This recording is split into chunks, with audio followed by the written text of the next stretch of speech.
Like we have to get out of the way of ourselves to be able to get to where we want to be. And that has to entail us being in uncomfortable spaces. You know, if you're not really a person that talk to a lot of people, being able to work on your skills to talk with people, because guess what? When you get into cybersecurity, specifically GRC, you're going to do nothing but talk to people. Managing relationships is so hard because what happens is people bring in their personal lives into work. You know, sometimes you got to catch somebody on the right day to get something done. Understanding is a better word I want to phrase it as. I don't want to say like you have to be, like you have to know like, you know, Linux and like all those things, but you do have to understand the basics, which I think in a lot of cases when you get into cybersecurity, the basic level certifications kind of help prep you for some of those conversations. Look, you probably have a security plus, maybe even a security clearance, and nobody taught you how to write poems, or how to test a security control, or submit an ATO package. I'm Chris Okpala. A few years ago, I was in your shoes, qualified on paper, but completely lost when it came to RMF. I had the degree, I had the certs, I had the drive, and when somebody said how to test the AC2 control or validate stick findings, I had no clue what that actually looked like. Fast forward 5 years, I worked across DoD and federal agencies, led control assessments, written ATO package, and passed audits. That's why I built RNF Academy, to teach you the real world execution they don't cover in certification books. Inside, I'll show you how to write a poem and don't get bashed back. Test and validate security controls, translate tech jargon, navigate lists 853, and RMF with confidence. If you're in IT supporting the government systems or stuck on the edge of cybersecurity, this is your way. The people who go through my training don't just get hired, they hit the ground running because they practice the work before day one. Go to rmfacademy.io and let's get to work. Welcome everybody to another edition of the TechWoke podcast. I am your host, Chris, an information systems security officer inside the GovTech space. And in today's podcast, we have a great guest today. He's going to tell us about GRC, how to navigate it, and how to get into the field. His name is Ervin McBride. He's one of the leaders in the cybersecurity space. He has a CSSP, he has a CISM. He's doing a lot of great things in the space. And without further ado, Ervin, how you doing? Well, you know, it's a great day. I'm glad to be here. I appreciate you for inviting me here, and I feel like we got a lot of things to share to the people. Yeah, I'm glad that we got introduced. You know, Derrick just doesn't introduce anybody. He's a smart dude making a lot of money. Solid guy for sure. And when he introduced me, hey, say no more. I'm missing out on opportunity, not taking the opportunity to talk to you. And we talked it, you know, both, we busy people, but we was able to come up with a date. I know you're doing a lot of things with the HBCUs and things like that. Yeah. So I appreciate you coming down here from Virginia, an hour drive to sit down with me to do this podcast. So now I appreciate you again, brother. Man, listen, it's a blessing. You know what I'm saying? I know we got a chance to wrap and talk a little bit before, but a lot of these opportunities weren't as prevalent as they have been in the past, you know? So being able to create the space that we're doing today is not only doing ourselves a service, but helping, help one to help another, you know what I'm saying? So any way I can help, I appreciate you for having me here for sure. Yeah, especially in these times. Cybersecurity, everybody wants to get into cybersecurity. Don't they though? Yeah, it's crazy. Everybody want to get into cybersecurity. Trying to pay you the bag to get in there. Yeah. This field is forever changing, right? Always changing. It's going to continue to change too, as the threat landscape continues to change, as we get these new technologies and things continue to trend in an upward direction. You know, a lot of people talk about this buzzwords, AI, right? So when we continue to get more technologies like that are changing and shifting the world and how we see the world, how we're able to interact with people, and how we're able to do our jobs, it's always going to be a different change within cybersecurity. Yeah, and then another of the big buzzwords we got going on is GRC right now. So I'm like, everybody out there. Everybody want to get in GRC. GRC this. You don't have to do no work. You don't have to do this. I'm like, man, I'm working my butt off. But before we get into that, kind of tell the audience who you are, what's your background, just so people can understand what you bring to the table. Yeah. No, of course. So, I don't want to give y'all the full resume right now, right? But I will say that I went to North Carolina, where are my manners? I went to the illustrious North Carolina A&T State University, where I got my undergrad degree in computer science. So Aggie Pride, if anybody's watching.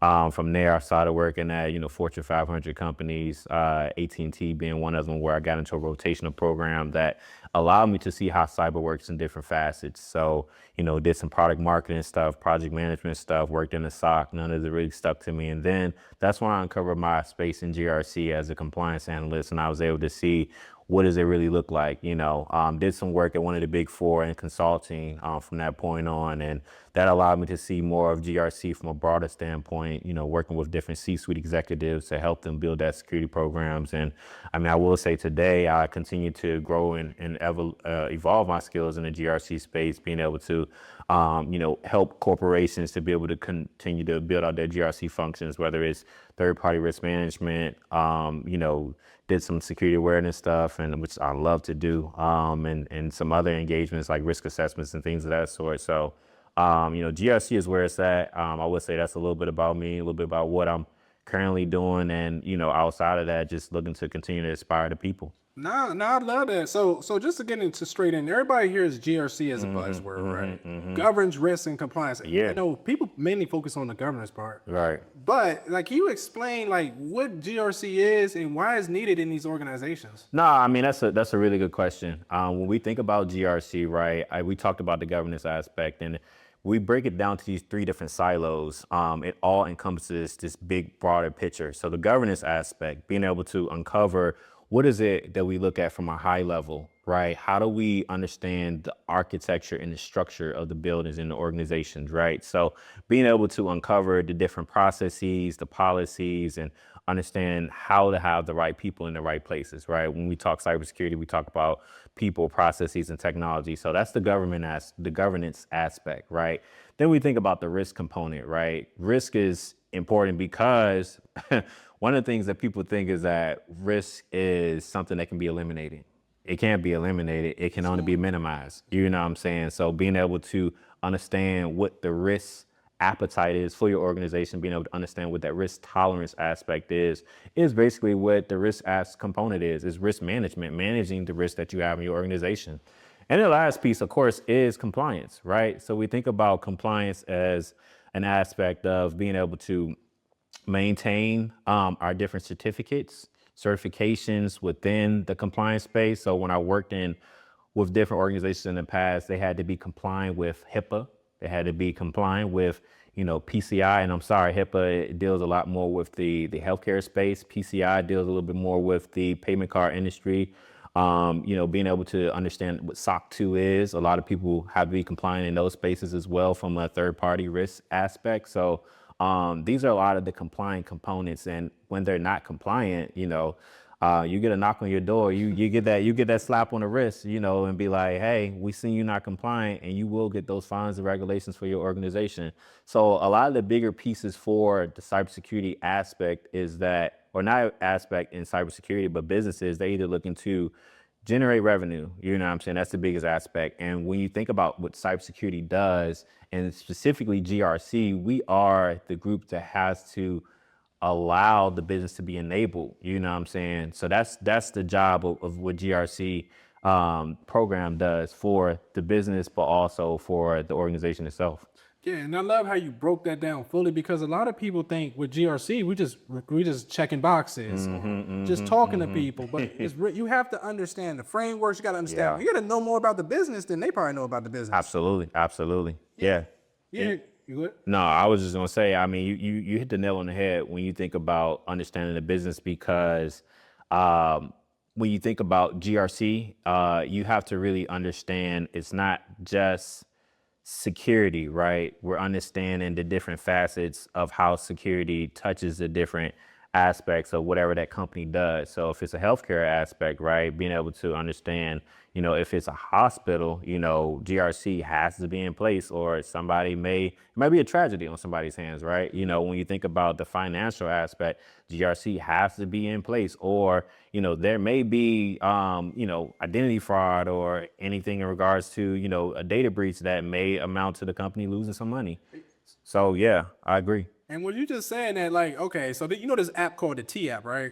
And I ain't gonna lie. I was on that. I was trying to get on the T app. I thought it was all. I Yeah, thought anybody can get on. I was trying to be yeah. nosy. You know, I'm saying, I'm gonna see if I'm on the T app. No, for real though. No, for real. But to sum it up, they had a breach recently. All, including mine, my ID, everything has been released. If they just did governance risk and compliance on that, we would be good. Like, Yeah, yeah. And I think the biggest thing about some of these organizations, and we're not just specifically TAP, I want to break it down to a place where I'm not feel like I'm bullying anybody. But when you consider some of these different groups that are starting off, right, a lot of them don't have the right people in places to have a sound cybersecurity program. If they had the right person in place, they will understand that having a legacy system in the beginning was already a no-go. Yeah, straight You up. know what I'm saying? Like when we think about being in the private sector, we would already say, hey, that's cut. We're not using that. Public sector, you know, already absolutely. Like, I mean, we talk about when we can get into like these different frameworks and things of that sort, but it's still a point in time where if you don't have the right controls in place, you're not authorized to operate. You know what I'm saying? And we'll talk about what that particularly means, but having a system like that would already automatically not have you being able to conduct business. okay, so you worked in the private and the public sector. Right? Okay, so we're gonna start going into these frameworks. Sure. Like, so we're gonna talk about first the public sector. Like, Sure. what frameworks are we? What frameworks are we using in the public sector, and like, what kind of ones do you use in the private sector? And kind of break it down. Sure. So public sector, the frameworks that will be used. So me being a part of an organization that does a lot of business in Virginia, some of the assets we think about is Cove Sec 530. Cove Sec 530 is just a derivative of NIST 853.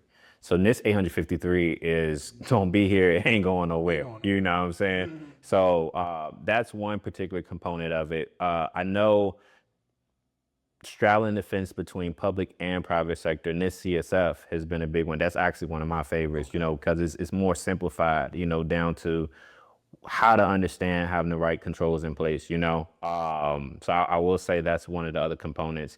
Depending on how this business is structured, if they do type of work that is involved internationally, they're probably going to look at having like ISO 27001 in place, you know? So that's going to be another one. And of course, as we fully transition into talking about, you know, public sector, I know some entities use state ramp, right? That's pretty much, state ramp is very similar to Cove Sec 530. Cove Sec 530 is just specifically for Virginia.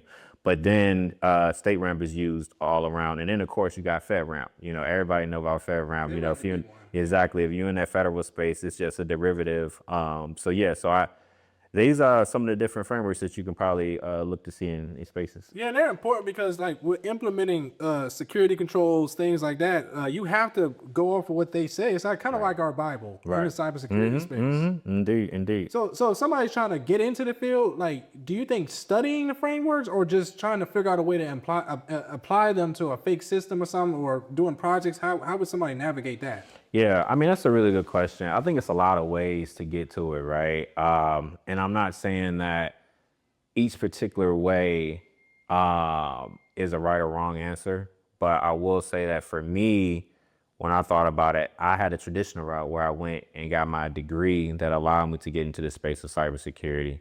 Somebody might not want to go through the 4-year opportunity. Some people want to, it used to be a commercial. He's like, I need my money and I want it now. And it just kind of came to mind real quick. But when I think about it, it's one of those things where there are boot camps out there that a lot of people go through for like 6 months or could be less, you know, and that's how they kind of land to get into the space. Other ways is that some people just become self-taught. You know, there are different certifications out there. You can go through a self-paced training and you can kind of navigate that particular space. I know we'll probably talk a little bit more about what those actually look like, so I'll save that for later. But and then I think the biggest piece that we don't talk a lot about in this space is networking. Yeah. You know, like we have to get out of the way of ourselves to be able to get to where we want to be. And that has to entail us being in uncomfortable spaces. If you're not really a person that talk to a lot of people, being able to work on your skills to talk with people, because guess what? When you get into cybersecurity, specifically GRC, you're going to do nothing but talk to people. You got to understand that you are going to be a liaison to be able to bridge the gap through different teams to be able to achieve at a high level what GRC is for the organization. So networking is definitely stepped on for sure, for sure. Now I got you. So like, okay, so like a lot of people ask me this too. Like what is kind of the day to day when like we're in the field? Like what are things are you doing? Yeah, from a GRC standpoint, right? I'll try to keep it as neutral as possible. One of the things you're thinking about is that you're thinking about risk all day. You're thinking about risk to the organization. As I mentioned earlier, your particular organization that you work for will have a risk appetite, which means that they have a particular level of risk that they can take on for an organization, and they can manage. Now, there are 4 different components of how to mitigate risk or manage risk, I'll call it. You got risk acceptance, being able to say that you're accepting this risk for your organization. You got risk avoidance, meaning that you like, nah, this risk ain't gonna work for us. We're gonna try to go a different route around it so we don't have to worry about it. You have risk transference, also risk sharing, which is basically having like insurance to somebody to help you take on that particular risk. And then the last component of it, what did I say? I said sharing, avoidance, acceptance, and mitigation, right? So getting rid of it in general, you have particular risks on the table. How do you get rid of it? Normally applying a security control that can bridge that gap with whatever that risk is for your organization. So a day in the life particularly would result into just understanding what the risks are for your organization. And it just, everything else just kind of comes from that. When you think about being in this particular space, a lot of times when we look at applying security controls, a lot of it kind of comes from having policies and procedures in place, right? So that's how you really check off a lot of the boxes. And I hate saying that, please don't hurt me. But, being able to have the right policies in place kind of helps out with a lot of those instances. And then it goes into the compliance aspect because you're able to test those controls, right? And when you're able to test them and see that they work, when the external auditor comes in, they're able to see it from the same point of view, and that can help you continue to be compliant for your organization. So that's pretty much what the day in the life will look like. It can vary because there are different aspects when it comes down to GRC. Like I kind of mentioned, security awareness is one of the biggest ones for me, like being able to when you think about the numbers of 95% of the data breaches are tied to the human element. What that particularly means is that we're the problem. We, the people that help enable the business, we're the problem because there's a deficiency within the ability for somebody to understand what's efficient email and what's legitimate, and being able to have that awareness to understand how do we really navigate that particular scenario. So, security awareness could be something that you work on for the organization. Some of the other things you can work on is like, third party aspects, right? Being able to assess your vendors because businesses don't just do business within themselves. They have to have other companies that they are able to trust. And I like that word because trust is a really big component when it comes down to cybersecurity. We talk about zero trust. We talk about all the different trusts and, we talk about trust relationship. So when we get not too technical today, but when we get into those type of aspects, you have to be able to trust. And what that looks like is being able to do some type of risk assessment, or I like to normally do SOC 2 reviews when I work with different companies that are external, because that gives me a better full lens of what does your security posture look like. Third party, right? Okay. That's correct. That's correct. And then, outside of that, it could be, as I keep mentioning, but these risk assessments, being able to engage and do some of those aspects. So I think that's a really big understanding of what it could potentially look like. But outside of that, you're not only doing the work, you're helping solve some of those problems. And being a problem solver comes with not only your hands of being able to solve the problem, is being able to find and identify the right people in those spaces that can help you move the needle so that you're able to achieve that particular goal for your organization. So I would say that's a day in the life for sure. No, I love that's a very good answer. And then too, like you were saying, you have to be able to work with those system administrators, with those PMs, with those people, because a lot of the times like I said, we like to solve problems, Yeah. but the other people don't want to solve the problems either. So like, talk about like how hard it can be just to even talk to these people to kind of get this thing done. Yeah, it's tough. And one of the things I've learned is that managing relationships is so hard because what happens is people bring in their personal lives into work. Sometimes you got to catch somebody on the right day to get something done.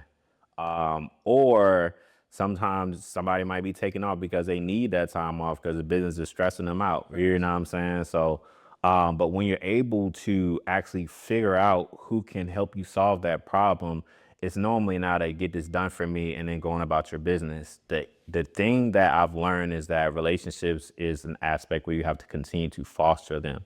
You can't just say, oh, I need something and then expect for them to get you something. People feel a lot more comfortable with doing things for you and helping you achieve your goal once they understand how it's going to impact them from a positive standpoint.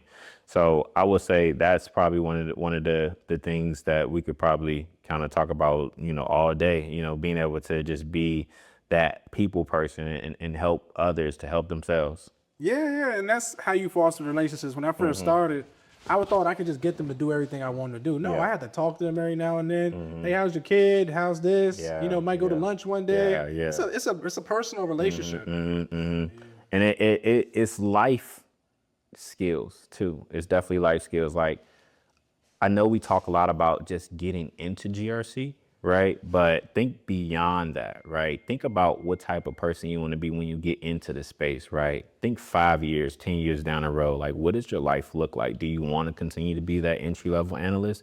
Do you want to lead a team? Do you want to lead an organization? Like, the skills that you're actually pivoting into and actually shifting to right now is going to be the skills you're going to need 5 and 10 years down the road, because it's going to be so much more bigger than you. And then you're going to have to really help other people navigate and pour into their cups all the same ways. So, Ervin, tell me about the ATO process in the public sector. Okay.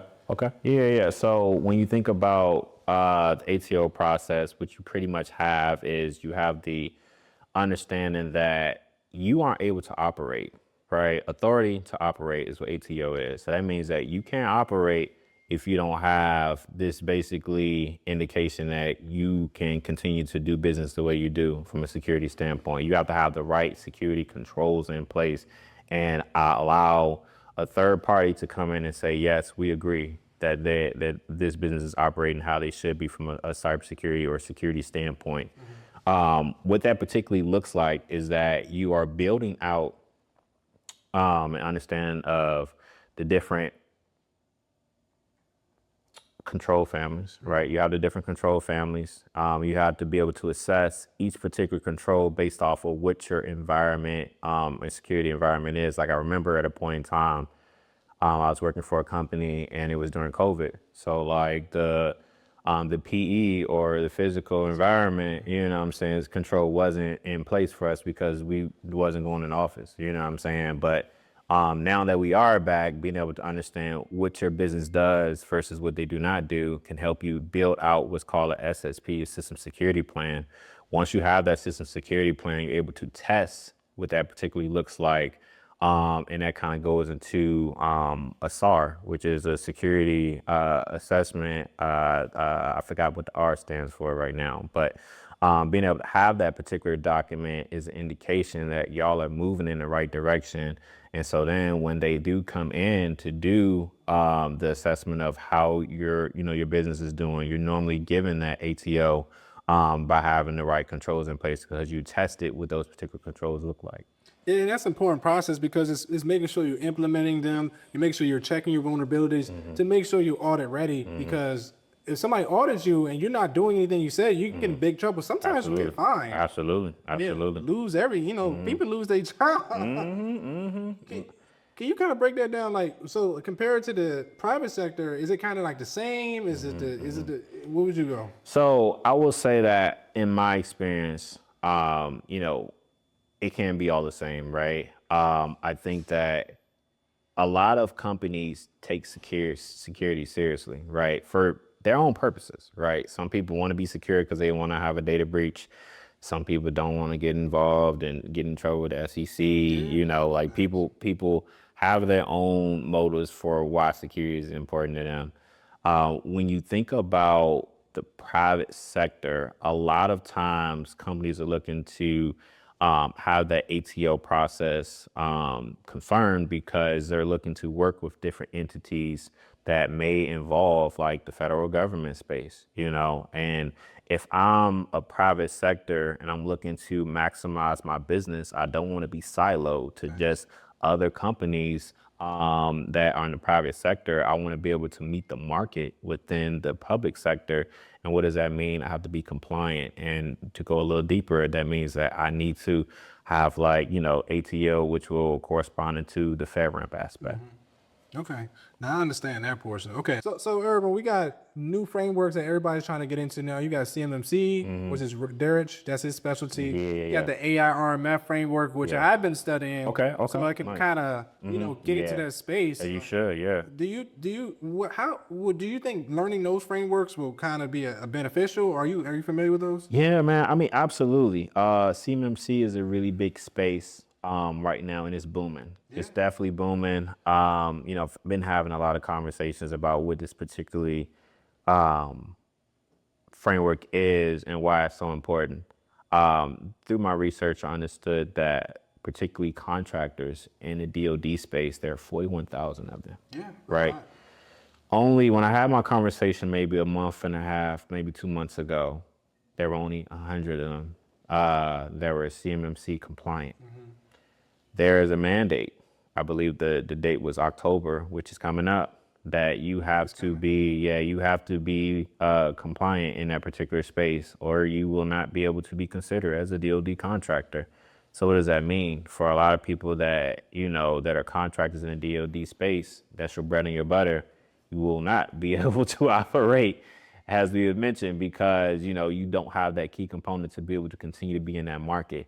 So a lot of companies are trying to find the 3PAOs to be able to come in and assess their businesses right now from a CMMC compliance standpoint. A lot of it deals with, you know, you got the level 1 aspect, you got the level 2 aspect. So, I mean, it kind of varies between the two, but CMMC has been something on my radar that I've been taking a look at because not only from the contractor standpoint, but, you know, if my hunch is correct, I do believe that a lot of people outside of the federal space will start following the CMC aspect. So when you think about somebody that is looking for the different trends, as we will talk about AI next, you know, this is somewhere where the business will be trending and there will be opportunities, which means that you should probably hop on looking at different certifications like the CCP, the CMMC Certified Professional, or the CCA, which is a CMMC Certified Assessor opportunities.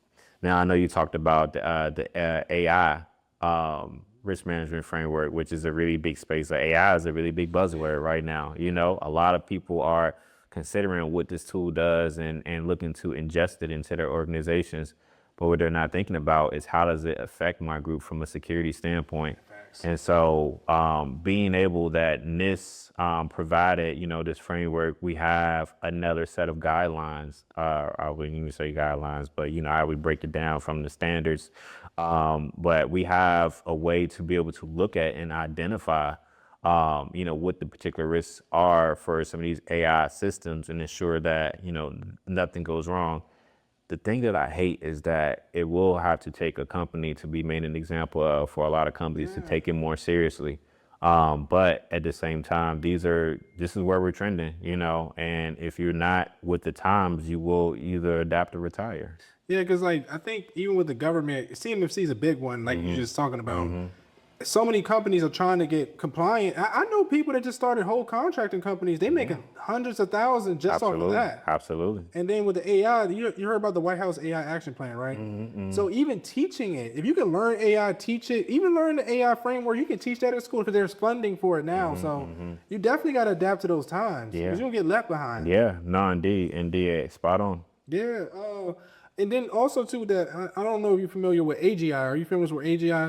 AGI, So sound super familiar. intelligence of AI. Okay, okay, So it's at the okay. point where it's smarter than humans. Yeah, We have yeah, to regulate that. yeah. No, indeed. I mean, I grew up watching one of the movies, I Robot, and it seems very, very similar to what that particularly could be. And it's moving rapidly too. You Yeah, know, it's coming. a lot of people love the new idea of it being that we all have a lot of innovative minds out here, but a lot of people want to say that it's secure, but we don't, again, go back to the basics of understanding what are all the risks, right?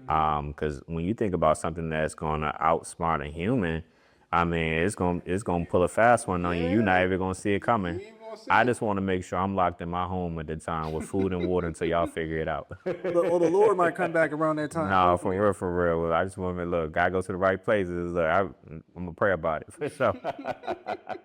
Pray about it. So like with that, I did want to bring up a topic also too. So with our field compliance is mainly check the boxes. You have done technical work. I think you Yeah, did software engineering and things like that, or yeah. using the program. So with AI engineering, do you think that's another aspect that GRC is growing towards? Do you think you have to learn technical? So yes, you have to understand the technical aspects because you're having conversations with people on various levels, right?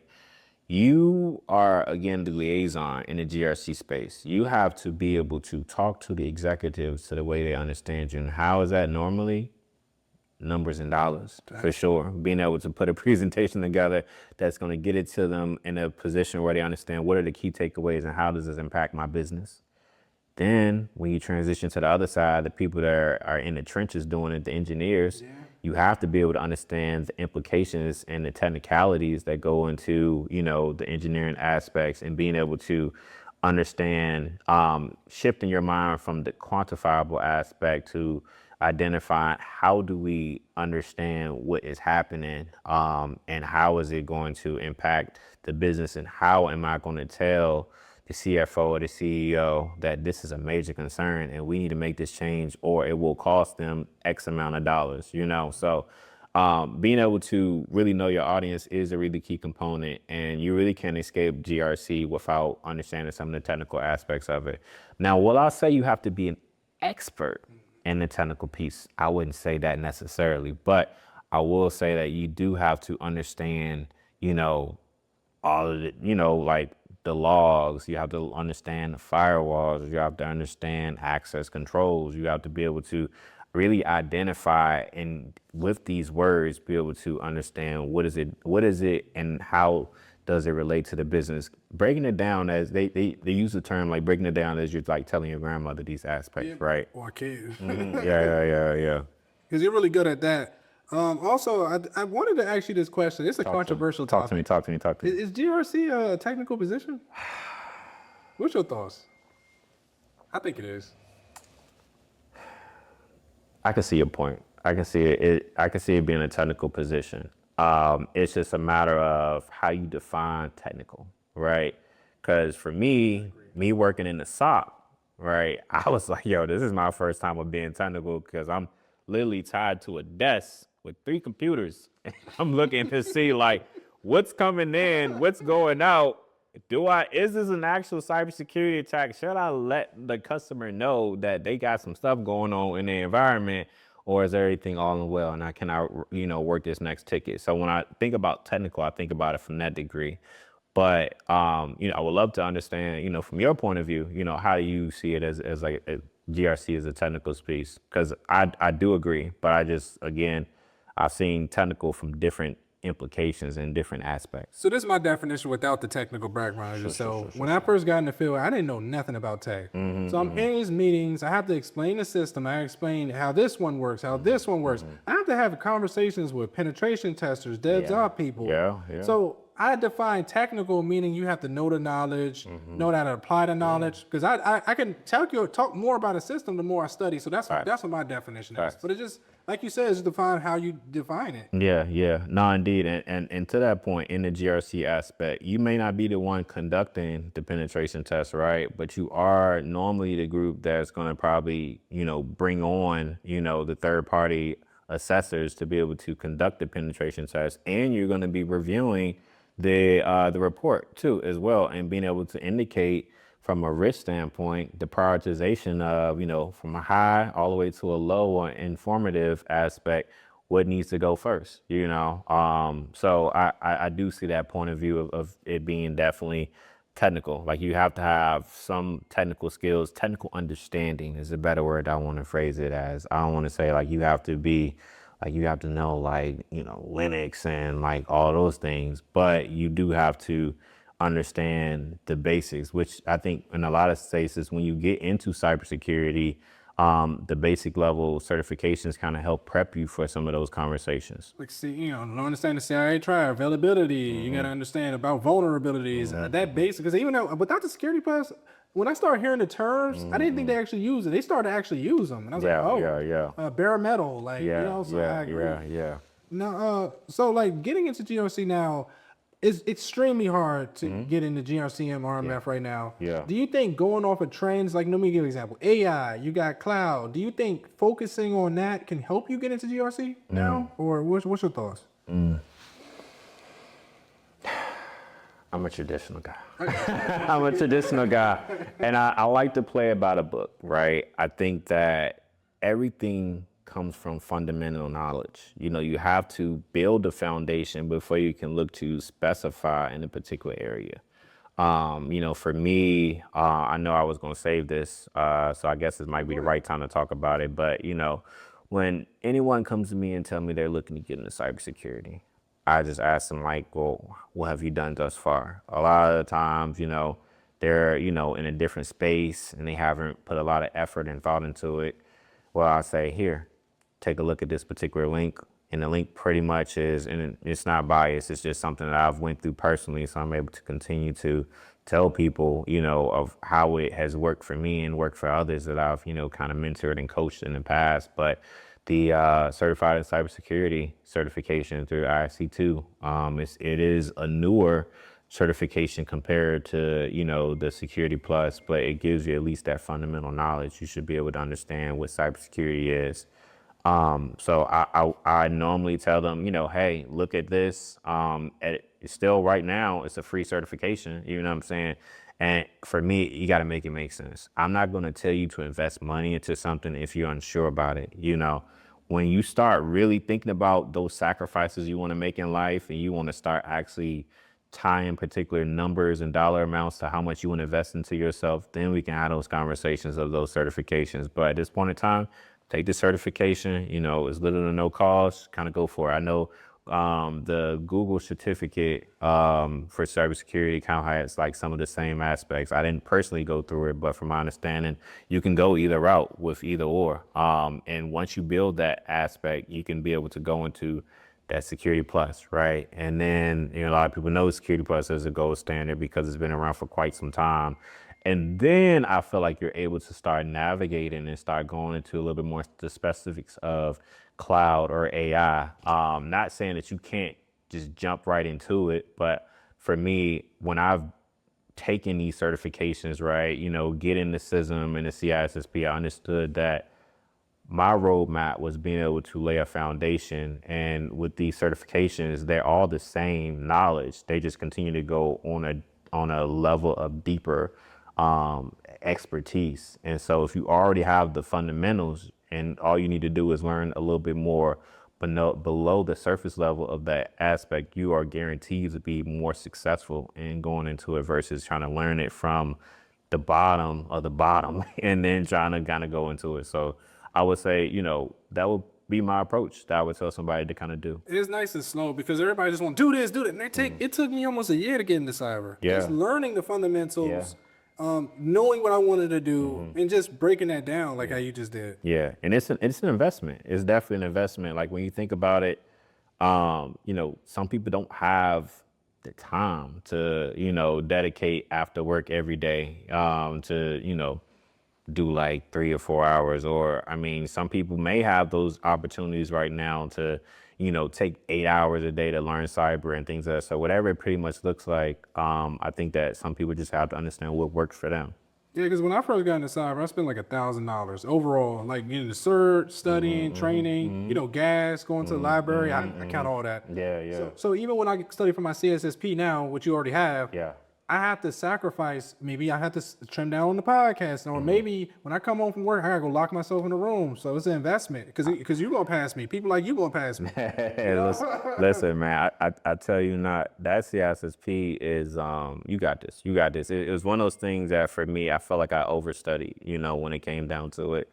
But it was a really good. It's a good cert to have. And with having those right certs, it brings in a lot more, especially from a financial opportunity as well. But the point I really want to make with those particular aspects is when I was taking the CISSP, I remember I locked myself in the house too. Like I would literally go missing for like hours. But that's the type of devotion you have to have when you really want something out of life. You can't find yourself in a position where you're going to hang out with your friends and you can go to brunch and you can be outside and you think you're gonna like come out victorious, getting these different certifications. Not saying it doesn't happen, but I'm saying you feel a little bit more alleviated and at ease being able to know that you put in the time, and when you are in that testing center and you it's game time, like you ready to kind of get through it, because you already put in the time and you are very assured of yourself. Yeah, most definitely. Trust me, you're gonna be hitting me up like, "Hey, Chris, you ain't coming up." Nah. I come out to the things I promised I would come out, Yeah, but other yeah, than that, yeah, yeah, you yeah. know. No, indeed. Yeah, I get. So now you talked about getting into cybersecurity. Tell me about like transversable skills. Like for example, I was a PM. I talked to him. I use even Gmail, navigating employees, talking to them. Like talk about like how transversable skills can help you get a job. Yeah, yeah. No, that's a really good question. So a lot of people come to me and say when we get into cybersecurity. The gap that we have in cybersecurity right now is that people uh, they want talent in cybersecurity right now, and they want them to have experience. How do you get experience though without having someone to say, "Hey, I'm gonna take a chance on you"? That's one of the deficiencies I see in this space right now. And one of the things that I uncovered is that cybersecurity isn't too different from a lot of different things that we do on a day-to-day basis. Like when I really think about it, a lot of us can be cybersecurity professionals and analysts these days. We just have to uncover like what is it that we're good at and how do we kind of like make it on our resume that we already do this type of aspect, right? So when when I think about a role as such as like a security guard, right? They're pretty much like managing access to a building, right? Within GRC or cybersecurity in general, if we talk specifically about identity access management, you're basically managing access to a system. How different is it from managing a building into managing, a system? Like you're literally understanding who goes in, who goes out. You're understanding, what type of privileges they have when they are able to access different places of the building. Same concept of access in different places with these systems, right? So that's kind of like an example of, how it's not too different. But when I think about GRC specifically, you're probably gonna laugh a little bit, but I will say like one of the skills you need is you gotta be a certified yapper. You gotta be able to talk. You gotta be able to have a yap session to be able to be a GRC. And I tell you why, because all you're gonna be able to do, you're gonna be talking to people that are executives, you're gonna be talking to people that are engineers. Beyond that, you gotta be somebody that writes in your journal. You know what I'm saying? Because you have to be able to document these particular aspects, right? You have to be able to say, like, on this day, this is what happened, this is what we seen. But beyond that, you have to be able to be observant. And when I mean observant, you have to be risk averse. You have to understand that if this happens and this could potentially happen, right? You have to be able to see it before it happens, So a lot of these instances are transferable skills that not a lot of people really think about, but literally we do these in our lives every day, which makes us qualified as being able to be people in cybersecurity. We just got to have the right people to take a chance on us in those instances. Yeah, like when I first got into the field, I was a PM. My PM, the guy that was hiring said you pretty much do it anyway. So I'm just gonna give you a job. It took like a year to like the technicality is different, but anybody can do the job. It just takes some time, or you can't do the job and they transfer to another job. But Yeah. And honestly, you're taught what to do on the job too. Like cybersecurity isn't challenging. I think the thing that makes it challenging is being able to make the right decisions, right? Because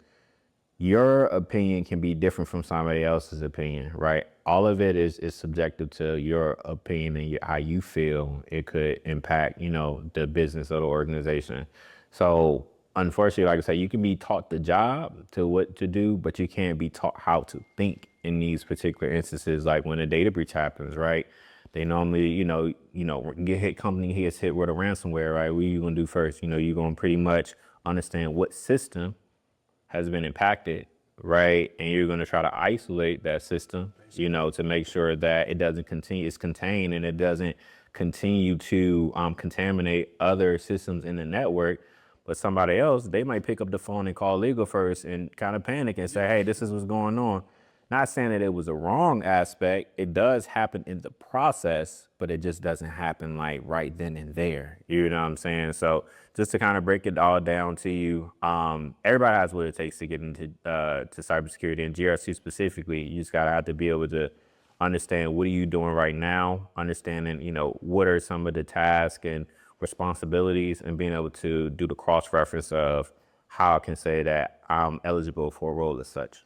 Yeah, because I think sometimes, and this is my thought, I don't think cybersecurity is for everybody. It's just because, like, once you get in the field, you gotta you gotta adapt. You gotta learn how to learn on your own. Like, again, when I tell you, oh, I did my research on you, you gotta learn how to do research on systems. That's how I picked up. That's how I'm so good at people. Yeah. Because just off of the job. You gotta be knowing it, and you gotta do your research. Like, people I worked with in the past, and even today, like, when I work with people that are a little bit more junior in their roles, one of the things I preach to them is that, you got to be able to do your research. Research is an instance, and it's not hard. You just got to figure out what is the right words to be able to identify what I'm actually looking for. How do I search through the right fields to be able to get to the right answers? So like you said, to your point, research is critical and key. Yeah, and then lastly, let's talk about networking. Yeah. People think you always have to meet people in person. I've met, Lord house knows how many people on Instagram, LinkedIn, just having a coffee chat and just talking to them, including yourself. Yeah. So, like, talk about that aspect of it. Yeah. Networking is so important. A lot of people talk about cybersecurity being a technical job. I think that one of the key components that's really slept on, a lot of people don't really talk about, is the soft skill aspect. Being able to have conversations with people, understand how people work. And so I think that when it comes down to networking, networking happens in different aspects, right? Sometimes it's in person, but you don't have that in-person capability because, you have cybersecurity professionals spread across the world. What do you do? It's not hard to, inbox somebody, I mean, you inbox me today, what I'm saying? I'll be sure to respond to you between 24 to 48 hours. I'm gonna be honest, my life just be moving too crazy. But I'm definitely gonna get back to you, you know what I'm saying? And that's just what it really boils down to. You have to be able to put yourself in a position to say, if I do reach out to this person, this could lead me to my next opportunity. If I don't reach out to this person, this will lead me where I'm continuing to be, and I will continue to be here until I'm able to have the courage and move outside of my own self to see that I want better in my life. And sometimes, when you do network with people, it's not that one phone call that's going to help you out. But the more and more you do it, the more repetition behind it, I guarantee you that you're going to find somebody that's going to want to help you. They're going to want to push you, and they're going to have the bandwidth and the capacity. Because that's one of the things, I ain't going to lie. A lot of people be having a lot of stuff going on. So it's not that they don't want to help you, but they may have, they might be underwater themselves, So how do you help somebody if you can't help yourself? But it's just about continuing to, like I said, not holding it personal to anybody, just being able to say, all right, this one didn't work out, so let me continue to, to shift and navigate. I look at sorry, it's funny because when I think about cybersecurity, it's not too different from dating. You know what I'm saying? When you're networking, you know what I'm saying? It's like, um, not that first person is gonna be, the person you fall in love with. Unfortunately, it doesn't work like that. But I always say as a term, it's a ribbon in the sky. You know what I'm saying? So when you get that ribbon, you solid. You know what I'm saying? You're able to elevate your life. So for that was worth, networking is critical in this space. Yeah, and then too, like a lot of people be busy. I'm out the aspect. I talk to so many people, like even yourself. If you don't get vibes, I'll just follow up because I understand you probably doing. In our field, we use our brains so much. Sometimes they just let it go, or sometimes you generally can't talk right now because you're tired, you burnt out. So I understand. So don't take it personal. I used to take it personal. I'm like, oh, he didn't. Nah, that man. You go see that person's inbox. They got like 20, like 100 emails a day. Yeah, So yeah.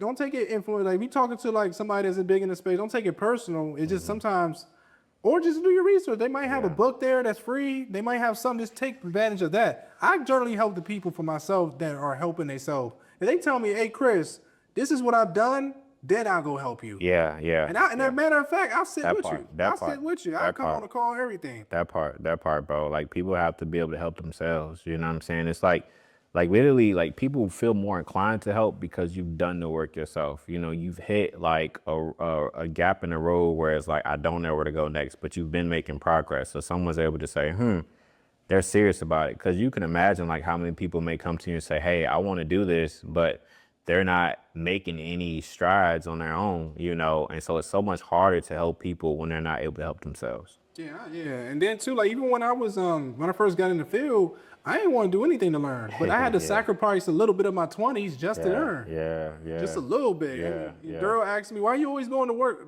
The funniest thing that ever happened, I went to work at like 3, 4 in the morning. Yeah. She called me. I was like, why are you going? I said, I got to work. Yeah. And then she called me and I was like, she called me and said, oh, you actually working? You want a man that's making money, don't you? Nah, for real though, for real. You can put yourself in some situations where like, you're doing outside of the normal, right? But it shows your hunger for wanting to be in this space, and other people are able to pick up on that. And really, beyond that, like having the right people in your life, while you're going through some of those instances are just is critical because, you gotta have that right support system, people that believe in you while you're trying to chase your goals and your dreams. So what keeps you motivated? Just out of curiosity. Because it seems like you in it, you know your stuff. Like what keeps you going? I know you're getting out there more in the public facing now. Yeah. But, like what motivates you? Yeah, man.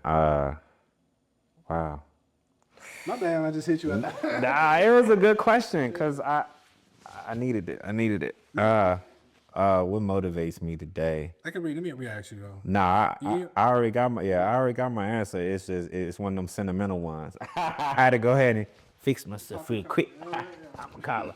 No, but I think that what we didn't talk about today is that I've been more open about sharing it. Is that I was going through, my career, everything as well, and I got impacted by a layoff.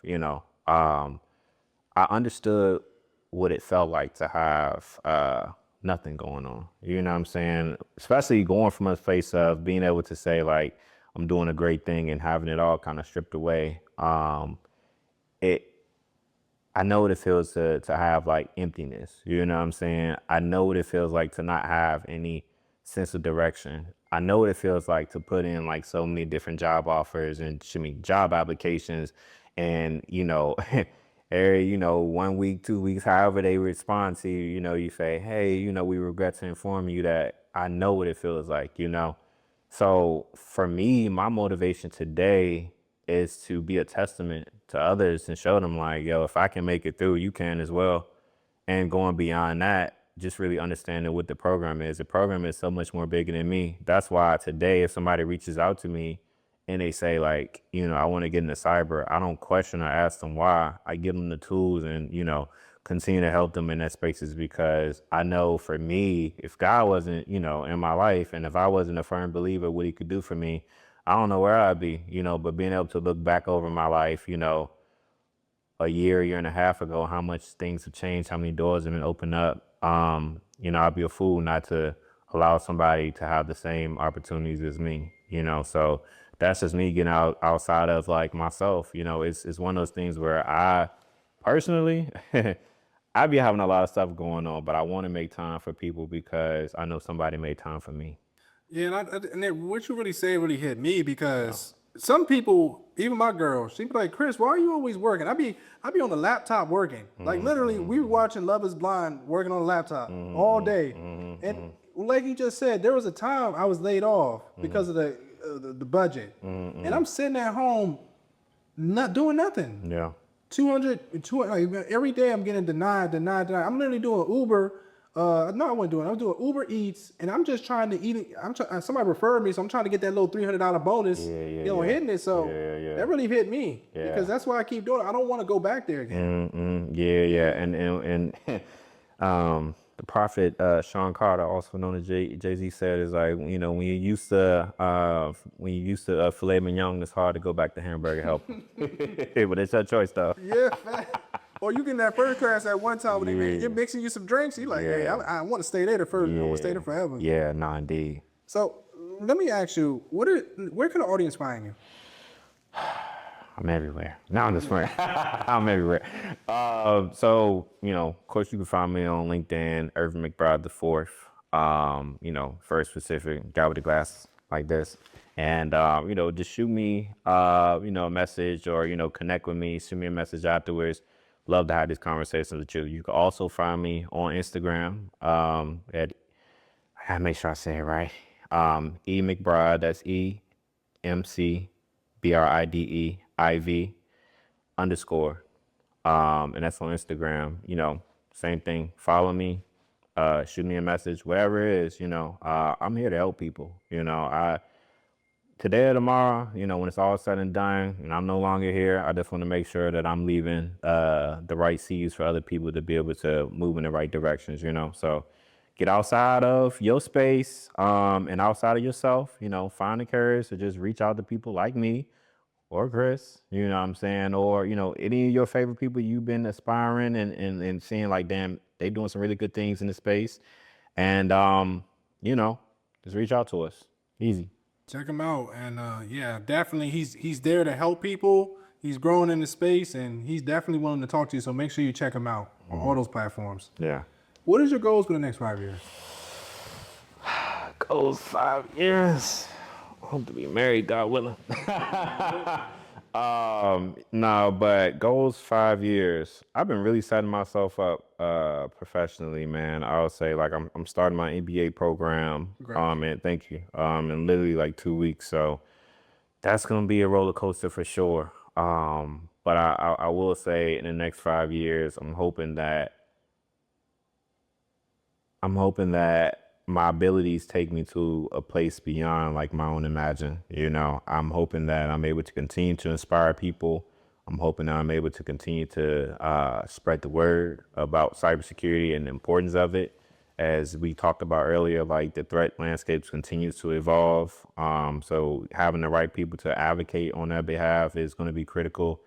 I'm hoping to be able to teach, you know, at a collegiate level, and of course, you know, do a little bit now, but, you know, being able to help people get certified in this space, and love corporate. Corporate is cool, but I think that for me, I want to be able to do more consulting. You know, I want to be able to help more people, and I'm super passionate about groups like, you know, nonprofits and small and mid-sized businesses and startups. Because these groups typically don't have the capital to have a silent cybersecurity program. They can't bring in the top of the top to be able to do that. And for me, although I do got to eat, I think at the same time too, cybersecurity is a modern day self-defense. So if you don't have it, you're putting yourself and you putting your customers, you putting your employees, you putting everybody at risk because you're not taking that chance. So I would say in the next 5 years, or if you ask me 10 years, I'm hoping that I have more of a platform that I can continue to inspire people through these three platforms and pillars. Yeah, you're doing a great job. I've been seeing you all over now, seeing you all types of things. So you're growing. You're speaking at GovTechCon. Anybody that's going to GovTechCon, make sure you check him out. He's speaking. He's doing webinars. He's on the podcast. He's in the next 5 to 10 years, probably sooner. He's definitely going to be on the big stages like what's a bigger event, like a Cisco Live or something like that. So that's the dream. Man, listen, I feel like I made it if Afrotech give me a chance. Afrotech follow me, man. You know what I'm saying? I'm out here. Check my boy out. I'm trying to give my knowledge to the people, man. He applied. So yeah, I think they're gonna be at GovTechCon. Okay, yeah, for sure. But like I said, I listen, any spaces that people can, that I can share my voice, any conference, I love to be there, So what is one thing you want to leave with the audience? Is a quote, statement, something you just want to let the people to keep their hope, because the hope is down bad right now. Yeah.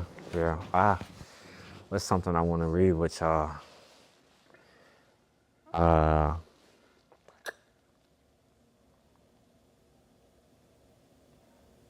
Whatever room you're in, you belong there. That's a good one. I think that sometimes we can psych ourselves out of the opportunities we have because not a lot of people are like us in those spaces, that look like us, that sound like us, that think like us. But wherever you are, you belong there. And wherever you're aspiring to go, you can be there because you got to believe in yourself first, and others will continue to believe in you and believe in your mission. Dang, man, I almost teared up. Don't play with me.